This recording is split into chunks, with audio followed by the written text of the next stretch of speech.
یہاں آنے سے پہلے مجھے اندازہ نہیں تھا کہ یہ علاقہ اتنا سنسان ہے، ورنہ میں ٹینکی فل کروا کے ہی آتا۔ خیر شکر ہے کہ ہم بنگلو کے پاس پہنچ تو گئے تھے۔ ابھی ہم بنگلو میں انٹر ہی ہوئے تھے کہ دیکھا سب کوریڈور میں بیٹھے ہوئے تھے۔ میں نے پوچھا کیا ہوا؟ دیکھا تو ایک الیکٹریشین جس کا نام گل وزیر تھا بے ہوش پڑا تھا۔ پتہ چلا کہ وہ اسکافولڈنگ سے بے ہوش ہو کے نیچے گر گیا۔ شکر ہے کہ زیادہ اونچائی نہیں تھی اور اس کے ہیلپر نے اسے سنبھال لیا تھا۔ ہم اسے لے کر لیونگ کوارٹرز میں آ گئے اور اسے لٹا دیا۔ تھوڑی دیر بعد جب اس کو ہوش آیا تو اس نے بتایا کہ کچھ گھنٹے سے اس کو ایک عورت نظر آ رہی تھی جو اس کو یہی کہہ رہی تھی کہ ہمارے گھر سے چلے جاؤ، ہمارے گھر سے چلے جاؤ۔ پہلے میں سمجھا کہ یہ میرا وہم ہے۔ میں کام کر رہا تھا کہ اچانک کسی نے میرے کندھے پہ ہاتھ رکھا۔ اس کے بعد مجھے کچھ یاد نہیں۔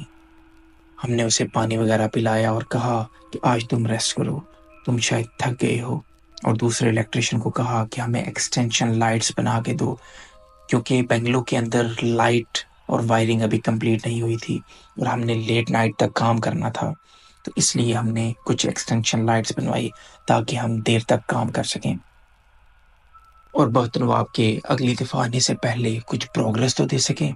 اس دن پہلے دن ہم نے رات کو 10 بجے تک کام کیا۔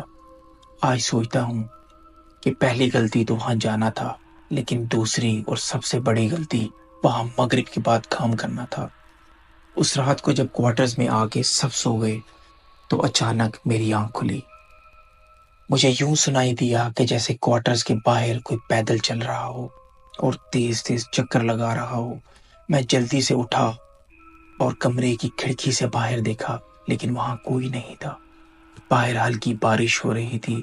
سوچا شاید بارش کا شور ہے، لیکن جب میری نظر بنگلو کی طرف پڑی تو دیکھا اندر کچھ لائٹس جل بجھ رہی ہیں۔ میں بہت حیران ہوا کہ بنگلو میں ابھی وائرنگ ریڈی نہیں ہوئی اور ہم نے جو ایکسٹینشن وائرز لگائی تھی اس کو ہم نے بند کر دیا تھا۔ پھر سوچا کہ کہیں کوئی لڑکا تو نہیں گیا وہاں۔ میں اپنے کمرے سے نکلا، دوسرے رومز میں جا کے دیکھا تو سب سو رہے تھے۔ واپس اپنے کمرے میں آ کے دیکھا تو لائٹس تو بند تھی، لیکن بنگلو کے پاس ایک چھوٹا سا سایہ چلتے ہوئے بہت تیزی سے ہمارے کوارٹرز کی طرف آ رہا تھا۔ میں جلدی سے نیچے لیٹ گیا اور آنکھیں بند کر لی۔ آوازیں پھر سے آنے لگی جیسے باہر کوئی تیز تیز چکر لگا رہا ہو۔ میری ساری رات اسی تگ و دو میں گزری۔